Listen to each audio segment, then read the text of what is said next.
Hi everyone, just want to do a quick disclaimer before our video gets started. Neither myself, Kinsey, or Amanda are Muslim, so all of our opinions are solely that of our own, and we are not trying to speak for the religion in any way, shape, or form. However, this is something that does need to be taken into account as we posit our opinions within this video. With that said, everybody, let's get started.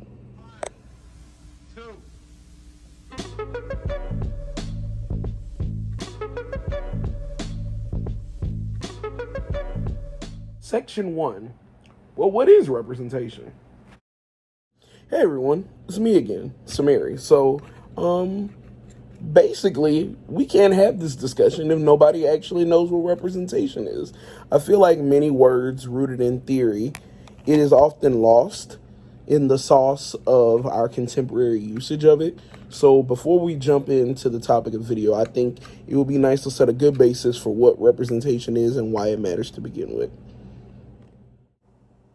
Representation in its life as a buzzword means a lot of different things to a lot of people. But the two common positions are either A, as the beginnings of the culture war, as people come in and change familiar childhood staples, and then the second being an outlet to see yourself within film.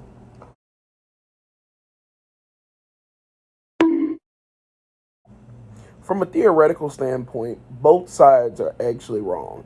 Granted, while one is much more honestly kind-hearted and sweet than the other, it still needs to be pointed out that neither of them really understands the actuality of representation when in practice.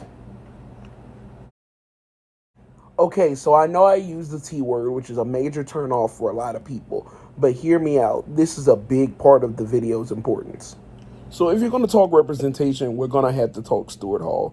Stuart Hall is the Jamaican-born, I guess you can say, intellectual outcast of the early part of his career. However, he did easily the most metal thing ever done in maybe the history of academia when he ditched his prior niche of analysis of high culture and things within the academy in lieu of becoming a mass culture intellectual. This was a highly controversial thing in the moment, and a lot of people still try to discredit his work, but honestly, when you talk about study of representation, he is the go-to authority. The groundbreaking work that Hall did on critical interpretation in mass media would really set the basis on how media portrays different societal views on its subjects, such as race, class, gender, religion, socioeconomic status, and a litany of other things in efforts to look at the message actually conveyed versus what's going on screen. What made Hall visionary was the fact that he could see that within seemingly quote-unquote innocent discourses, there was something hidden behind it, and that was ideology. And with that said, the media theorist's job is to find, expose, and critique this ideology. While this seems like an innocuous task and often missing the forest for the trees because sometimes you just want to watch a movie and stuff go boom, we fail to realize that media is how we are socialized on a lot of things. That being said, media can often carry out the agendas of racializing crime, in particular peoples who commit crimes, patriarchal norms, the otherization of immigrants, the poor, and really a lot of other groups.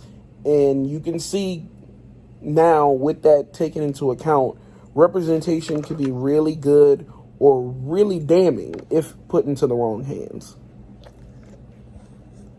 Now, with all that taken into consideration, I think we find ourselves coming up on 6 and 2. So yeah, let's talk about Homeland. To analyze how Western media has racialized Muslim people, life, and culture in Homeland, we divided our research into primary and secondary research.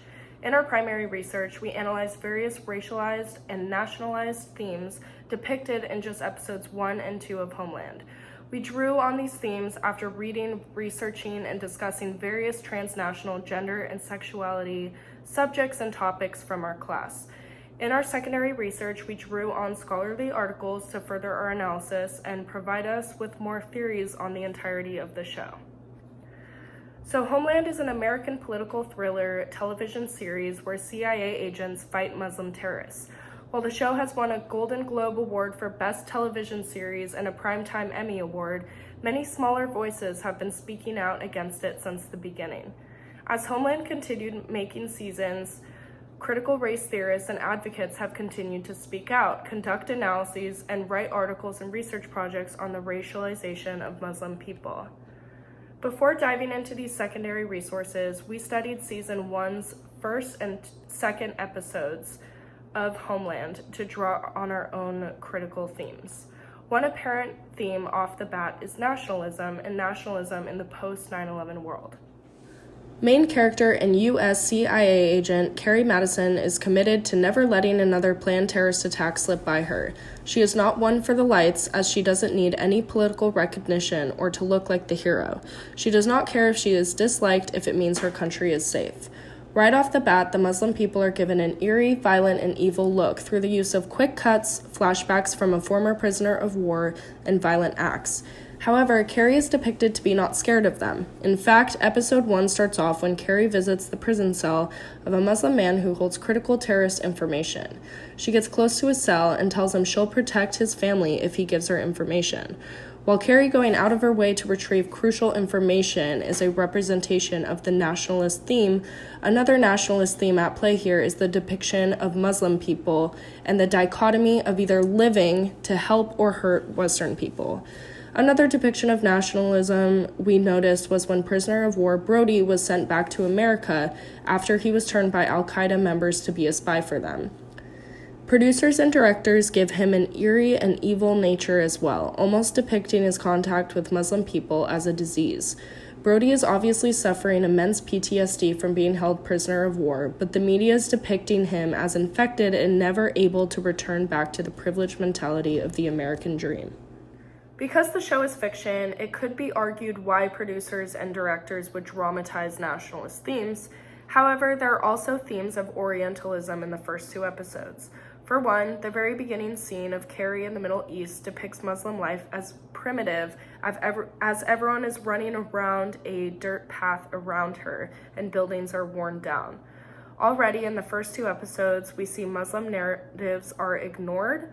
Whether it is the Muslim good guy who gave up information for the American government or the bad guy, we are not let into their lives, giving us an eerie depiction of Muslim people, life, and places in the Middle East in general. Lastly, and most importantly, the way the show introduces Islam as a religion is incredibly problematic for Muslim people. In the end of season 1's episode 2, Brody is having a flashback to being let out of captivity by various Muslim terrorists and walks off only to find a room where they are all praying in Arabic. In real life, Brody then gets up from his room and ventures off to his garage, where he lays out a mat and starts practicing Islam. These actions are paired with intense, eerie music, and the episode cuts off sharply, as a cliffhanger. Ultimately, the first piece of evidence we are given regarding prisoner of war Brody being turned by terrorists is that he is speaking Arabic and practicing Islam. Not only is the depiction of Islamic practice made negative, but it is used as a way to link this suffering American to Muslim terrorists. In order to better understand how Homeland wrongfully racializes Muslim people, life, and culture, we turn to secondary sources to explain general themes, racialized depictions, and wrongful accounts of Muslim culture. So we researched Homeland and Orientalism, an examination of Arab Muslim identity and U.S. nationalism by Gemma Kumareya. And in this article, Kumareya exposes the findings from Ahmed and Mathis' 2017 meta-analysis of Arab-Muslim portrayal in American media.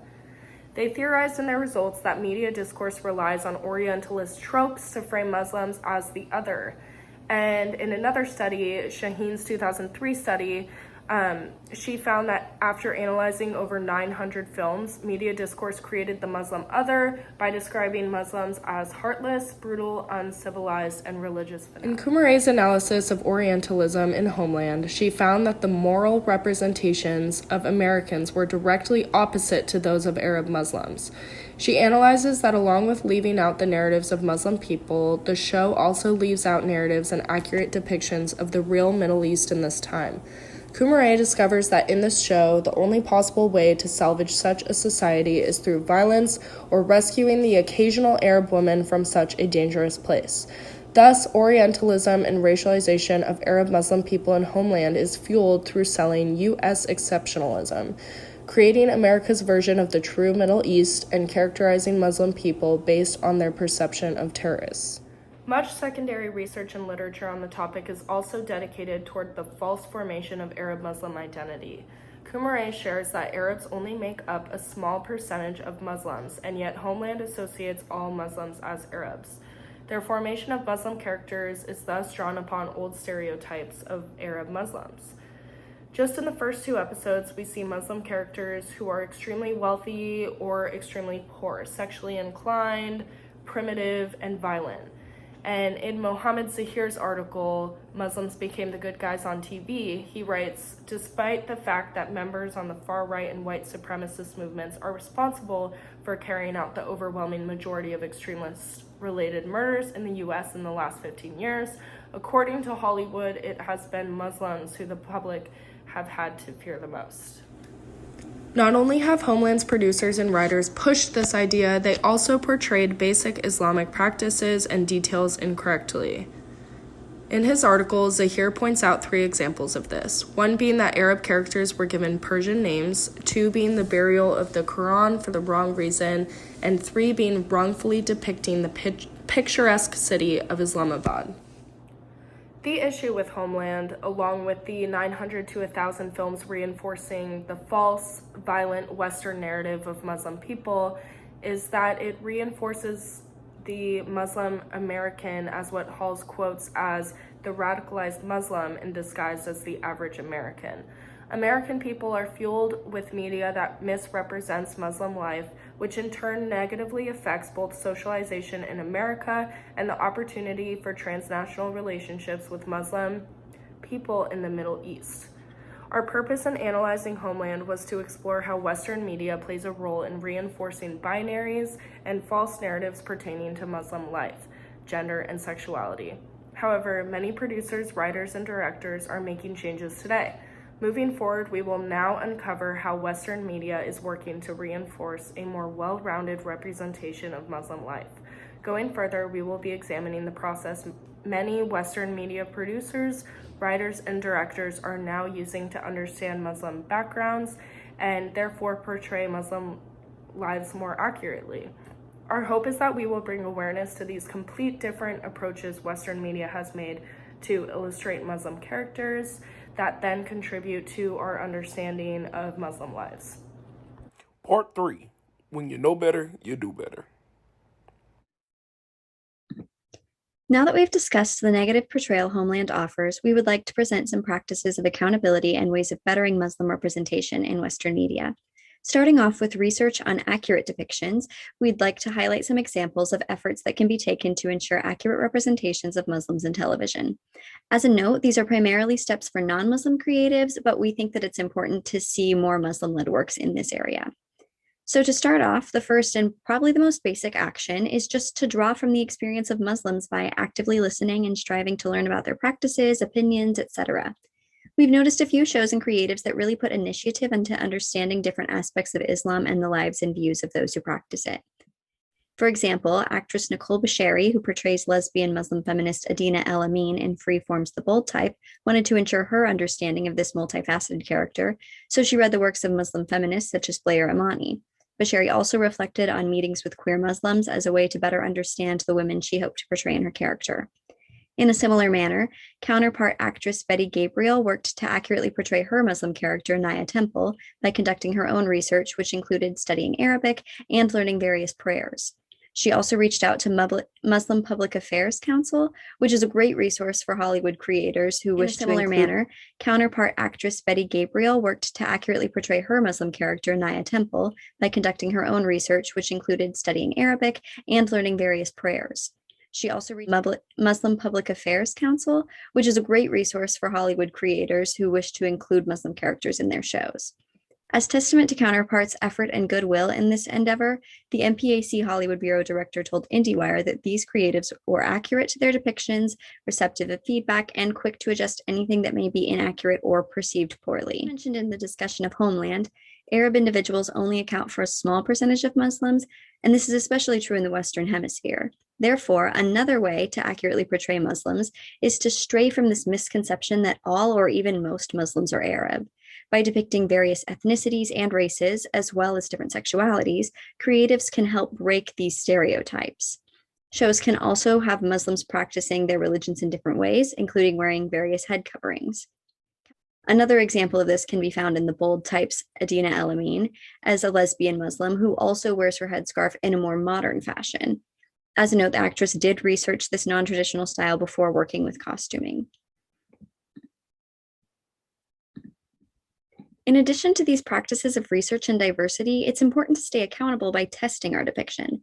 The previously mentioned MPAC is a great option for creatives in Hollywood, but creator and average viewer alike can test Muslim representation with what is known as the Riz test. This test is inspired by Riz Ahmad's speech at the House of Commons, in which he emphasizes a need for media representation of all groups, particularly Muslims and Arabs.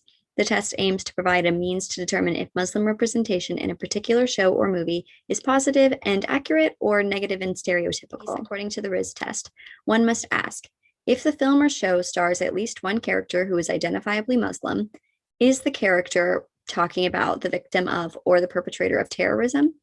Are they presented as irrationally angry, presented as superstitious, culturally backwards, or anti-modern?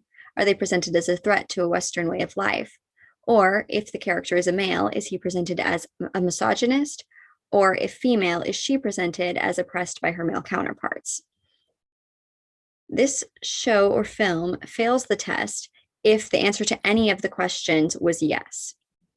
To show the process of the test, we'll analyze the first episode of The Bold Type and its character, Adina El Amin. Adina is first introduced as a lesbian Muslim photographer. The audience later meets her as she works on her shots of Muslim women wearing burqas or hijabs and holding signs with things like poet and Beyonce fan written on them. This is when Adina emphasizes her pride as a feminist and as a lesbian Muslim. Through the course, Adina decides to take forbidden vibrators back to the women of her home country in the Middle East, but when she gets there, she's detained for bringing illegal contraband. The only way she can leave is by signing a statement saying that she's deeply ashamed of her crime. Upon hearing about this, her new friend, an American woman who runs a magazine's Twitter page, contemplates tweeting to bring attention to the harsh laws of the country.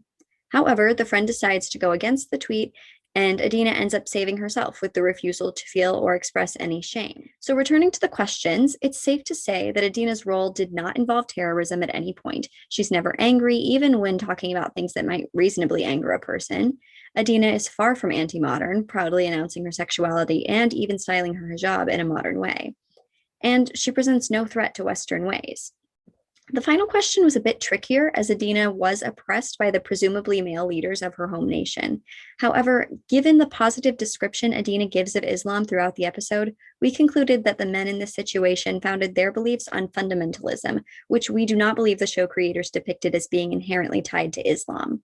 In this case, Adina was not oppressed by her Muslim male counterparts, but by men who ascribed to a distorted view of the religion that does not reflect its true values. This leaves us with a no for each question presented in the Riz test, meaning that the show has passed. Contrastingly, we can answer yes to all 5 of the questions when analyzing Homeland. And while this test is a great start to analyzing Muslim representation, it's important to note that it may not be an exhaustive list of potential issues. For instance, there was also some concern about the potential depiction of Western saviorism, as Adina's friend contemplated sending her tweet. But we believe that her eventual decision displayed the transnational feminist desire to allow other women to decide what is best for them and if or how they need help.